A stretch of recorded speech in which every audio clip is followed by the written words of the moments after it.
शिक्षा जगत से जुड़े कुछ प्रमुख खबरों को आज डिटेल में देखने वाले हैं, अंत तक जुड़े रहिएगा। नमस्कार दोस्तों, मेरा नाम है नीरज। आप देख रहे हैं कैरियर बिट यूट्यूब चैनल। अगर आप इस चैनल पर पहली बार विजिट कर रहे हैं तो इसको सब्सक्राइब करते हुए बेल आइकन को प्रेस करना ना भूलें। शुरुआत करेंगे उत्तर प्रदेश की बहुप्रतीक्षित लगभग 23,000 पदों पर प्रस्तावित टीजीटी पीजीटी एडेड माध्यमिक विद्यालयों में होने वाली भर्ती के संदर्भ में। आप स्क्रीन पर एक आर्टिकल देख पा रहे होंगे। जैसा कि आयोग ने पहले सूचित किया था कि जून माह के प्रथम सप्ताह तक जो डेटा फीडिंग का कार्य है वो पूर्ण कर लिया जाएगा। उसी के क्रम में ये अपडेट है कि 75 जिलों में 23,000 पदों के विवरण की फीडिंग का कार्य सोमवार देर शाम तक लगभग पूरा हो गया है। सिर्फ 3 जिले बरेली, उन्नाव और सुल्तानपुर के कुछ स्कूलों की फीडिंग अधूरी है। 3 से 5 दिन के अंदर प्रदेश के सभी जिला विद्यालय निरीक्षकों को ब्यौरा वापस भेजा जाएगा। वह चेक करेंगे कि जो विवरण उन्होंने भेजा था उसे सही तरीके से फीड किया गया है या अधूरा है। विवरण चेक कर वह सत्यापन रिपोर्ट से 3 से 5 दिन में निदेशालय को भेजेंगे। सत्यापन रिपोर्ट आने के बाद राष्ट्रीय सूचना विज्ञान केंद्र यानी NIC की ओर से तैयार की गई ई अध्याचन पोर्टल पर अपलोड कर दिया जाएगा। अध्याचन मिलने के बाद से आयोग ने प्रतिबद्धता जाहिर की थी कि हम इसका विज्ञापन जारी कर देंगे और 3 महीने के अंदर इसका परीक्षा करा लेंगे। मोस्ट प्रोबेबल है कि अगर आयोग की जिस तरीके से प्रतिबद्धता जाहिर उनके द्वारा की गई है, तो अगर ये सारे कार्य अपने समय पर चल रहे हैं तो जुलाई लास्ट तक उम्मीद की जा सकती है। और इसकी परीक्षा की अगर हम लोग बात करें तो जुलाई के बाद से 3 महीना जोड़ ले अगर हम लोग, तो अगस्त, सितंबर, अक्टूबर, मतलब अक्टूबर लास्ट या फिर नवंबर तक। वैसे भी आयोग ने कहा है कि नवंबर तक हम परीक्षाएं कंडक्ट करा लेंगे। ठीक है, तो इसी को ध्यान में रखते हुए आप अगर तैयारी कर रहे हैं, बीएड है और इन सब के लिए पूरी तरीके से एलिजिबल हैं, तो आप अपनी तैयारी कर सकते हैं।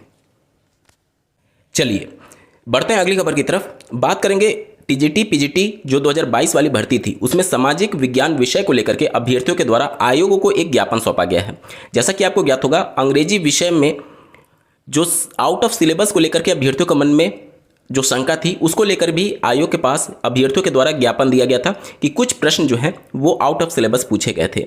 हालांकि उस मामले में अभी तक कोई भी कार्रवाई देखने को नहीं मिली है और अब एक नया ज्ञापन दिया गया है आयोग को, जिसमें यह दावा किया गया है कि सामाजिक विषय में, जैसा कि आपको ज्ञात होगा, 4 विषय का ऑप्शन आपको दिया जाता है, जिनमें से कोई भी 2 विषय आपको ऑप्ट करके अटेम्प्ट करने होते हैं क्वेश्चंस को। अब अभ्यर्थियों का ये दावा है कि 4 विषयों में कुछ विषय के जो क्वेश्चंस थे उनका डिफिकल्टी लेवल बाकी के विषयों के डिफिकल्टी लेवल से काफ़ी ऊपर था, जिसकी वजह से ऐसे कैंडिडेट जिन्होंने आसान पेपर को ऑप्ट किया उनका नंबर अधिक आएगा और जो कठिन वाले पेपर को ऑप्ट किए थे डिफिकल्टी लेवल हाई होने की वजह से उनका नंबर कम आएगा। अब चूंकि यहाँ पर जो रिजल्ट बनता है, चाहे आप चारों विषय में से कोई भी 2 विषय ले लीजिए, कंबाइंड ही बनता है। तो अभ्यर्थियों का ये दावा है कि ऐसे कैंडिडेट जिनका 4 विषयों में से 2 विषय जिन्होंने वो सिलेक्ट किया था, अगर वो डिफिकल्टी लेवल आसान है तो वो मेरिट में ऊपर चले जाएंगे, और ऐसे कैंडिडेट जिन्होंने कठिन यानी डिफिकल्टी लेवल हाई वाले पेपर को सिलेक्ट किया तो उनका मेरिट चूंकि कम जाएगा, इस वजह से उनके चयन होने की जो प्रायिकता है, जो प्रोबेबिलिटी है, वो कम हो जाएगी। अभ्यर्थियों ने ये दावा किया हुआ है और इसके साथ ही साथ एक कमेटी बना करके इसकी जांच करने की मांग की है। एक बार जल्दी से देख लेते हैं। सोशल विषयों में कठिनाई स्तर को लेकर के विवाद।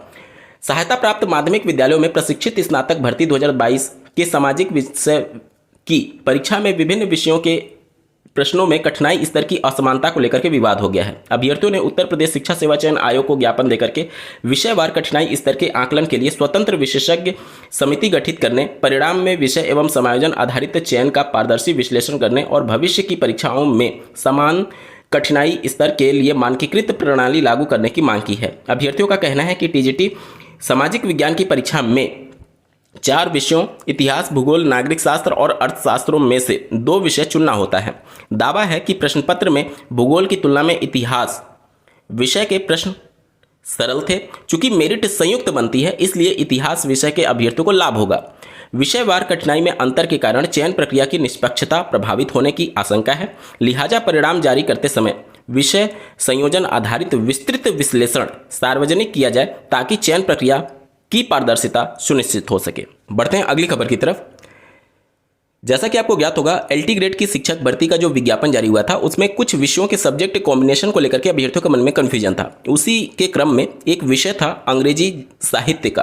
अंग्रेजी साहित्य से ग्रेजुएशन मांगा गया था और बहुत सारे लोगों के मन में ये कन्फ्यूजन था कि अगर उनके फाइनल मार्कशीट या फिर डिग्री में केवल अंग्रेजी लिखा हुआ है तो क्या वो आवेदन करने के लिए पूरी तरीके से एलिजिबल हैं अथवा नहीं। अब यहाँ पर आयोग ने उन अभ्यर्थियों के संदर्भ में स्पष्टीकरण मांगा है जिनके मार्कशीट पर या फिर सर्टिफिकेट पर इंग्लिश लिटरेचर यानी कि अंग्रेजी साहित्य नहीं मेंशन किया गया है, मतलब कि केवल अंग्रेजी वाले को ये एलिजिबल नहीं मान रहे हैं। अब इसके संबंध में अभ्यर्थियों से ये मांग की गई है कि 22 जून तक आपको प्रमाण पत्र आयोग के पास सबमिट करना होगा जिसमें यह प्रूफ हो सके कि आपका अंग्रेजी साहित्य से ही ग्रेजुएशन है। एक बार जल्दी से देख लेते हैं। 3148 से अधिक अंग्रेजी साहित्य के अध्ययन का प्रमाण पत्र मांगा गया। उत्तर प्रदेश लोक सेवा आयोग ने राजकीय महाविद्यालयों में LT ग्रेड सहायक अध्यापक या प्रशिक्षित स्नातक भर्ती 2025 के तहत अंग्रेजी विषय की मुख्य परीक्षा के 3148 अभ्यर्थियों से अंग्रेजी साहित्य के अध्ययन का प्रमाण मांगा है। इन अभ्यर्थियों के स्नातक उपाधि के शैक्षणिक अभिलेखों में एक विषय के रूप में अंग्रेजी साहित्य का स्पष्ट उल्लेख नहीं होने के कारण इन्हें 17 मई को हुई मुख्य परीक्षा में औपबंधिक रूप से शामिल होने की अनुमति दी गई थी। आयोग के अनुसचिव ने साफ किया है कि LT ग्रेड अंग्रेजी विषय के पद के लिए निर्धारित अनिवार्य शैक्षिक अर्हता के अनुसार अभ्यर्थी के पास अंग्रेजी साहित्य के साथ स्नातक की उपाधि होना आवश्यक है। ऐसे में जिन अभ्यर्थियों के अभिलेखों में अंग्रेजी साहित्य का स्पष्ट उल्लेख नहीं है उन्हें अपनी पात्रता प्रमाणित करनी होगी। आयोग ने इन अभ्यर्थियों को निर्देशित किया है कि वे अपने विश्वविद्यालय के कुल सचिव की ओर से जारी प्रमाण पत्र प्रस्तुत करें जिसमें यह साफ हो कि उनका स्नातक स्तर पर एक विषय के रूप में अंग्रेजी साहित्य का अध्ययन किया गया है। यह प्रमाण पत्र अभ्यर्थियों को अपने प्रत्यावेदन के साथ 22 जून तक आयोग को उपलब्ध कराना होगा। अभ्यर्थी यह दस्तावेज अपने पंजीकृत ईमेल आईडी से आयोग को निर्धारित ईमेल पर भेज सकते हैं। इसके अतिरिक्त दस्तावेज डाक के माध्यम से या स्वयं उपस्थित होकर के आयोग को प्रमाण पत्र उपलब्ध करा सकते हैं। तो ये स्पष्टीकरण मांगा गया है जिनका स्पष्ट अंग्रेजी साहित्य मेंशन नहीं था उनके मार्कशीट पर। ठीक है, तो ये बहुत बड़ा डाउट रहता है लोगों के मन में कि केवल मेरे पे अंग्रेजी लिखा हुआ है तो क्या वो एक्सेप्ट होगा। देखिए, एक्सेप्ट तो हो जाता है, एग्जाम दे लेते हैं, लेकिन काउंसलिंग के समय ये सारी चीज़ें डिटेल में क्रॉस वेरीफाई की जाती है। और अगर अभी से आपका नहीं है तो जो आप जिस भी यूनिवर्सिटी से थे आप वहाँ के कुल सचिव से इस प्रकार का लेटर पैड पर प्रमाणित करके एक प्रमाण पत्र आपको प्रस्तुत करना होता है। उम्मीद करता हूँ स्थिति स्पष्ट हो रही होगी। बढ़ते हैं अगली खबर की तरफ। जैसा कि आपको ज्ञात होगा, नीट यूजी की परीक्षा को लेकर के जिस तरीके से विवाद हुआ, पेपर रद्द करने की नौबत आई और अब 21 जून 2026 को परीक्षा होना प्रस्तावित है। इसी के क्रम में जो पेपर है उनको सही तरीके से सुचितापूर्ण सेंटर पर पहुंचाने की जिम्मेदारी वायुसेना को दी गई है और साथ ही साथ डाक विभाग को भी इसमें शामिल किया गया है। अब निश्चित तौर पर कोई भी नहीं चाहेगा कि इस प्रकार का विवाद हो, क्योंकि अभ्यर्थियों के भविष्य का सवाल है। वैसे ही सेशन काफ़ी लेट हो जाएगा क्योंकि ऑलरेडी परीक्षा एक बार रद्द करनी पड़ी। अब अगर सुचितापूर्ण चीज़ों को लेकर के कोई भी सवाल उठता है तो निश्चित तौर पर अभ्यर्थियों के भविष्य से बहुत बड़ा खिलवाड़ होगा। और इसी के क्रम में आप लोगों ने देखा होगा जंतर मंतर पर जो केंद्रीय शिक्षा मंत्री हैं उनके इस्तीफे की भी मांग की गई थी अभ्यर्थियों के द्वारा धरना प्रदर्शन के माध्यम से। तो निश्चित तौर पर अब ये सारी चीज़ें रुकनी चाहिए और एक निष्पक्ष परीक्षा आयोजित हो जिससे एक योग्य अभ्यर्थी ही इस फील्ड में डॉक्टर बनने की प्रक्रिया में आगे बढ़े। यही सभी समाज के लिए भी अच्छा है, क्योंकि निश्चित तौर पर वो अभ्यर्थी अगर किसी दूसरे डिपार्टमेंट की बात होती तो केवल मामला वहीं तक सीमित रहता। आज वो जो नीट यूजी में गलत तरीके से एडमिशन पाएंगे या फिर डॉक्टर बनेंगे, भविष्य में जाकर के वो समाज का ही एक तरीके से पूरा बर्बादी का कारण बनेंगे। आज के वीडियो में बस इतना ही। ऐसे ही महत्वपूर्ण अपडेट के लिए चैनल को सब्सक्राइब करना ना भूलें। इस वीडियो को देखने के लिए आपका बहुत बहुत धन्यवाद। भगवान करे आपका दिन शुभ हो।